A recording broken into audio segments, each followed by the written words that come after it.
Ready to turn that American Express gift card into a Shein shopping spree? Let's make it happen. First things first, head over to the American Express gift card website. You absolutely must register your card with your name and address. This step is crucial for online purchases. Don't skip it. Now browse Shein and fill up your virtual shopping bag with all those trendy pieces.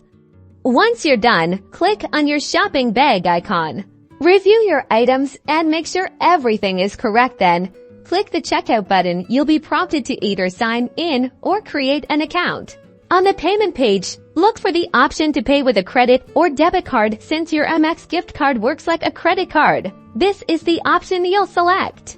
Enter your American Express gift card details. This includes the card number, the expiration date, and the CVV code. The billing address should match the address you registered the gift card with.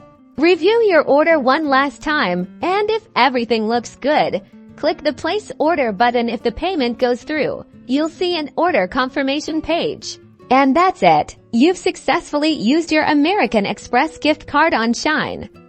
Now get ready to rock your new outfits. Happy shopping!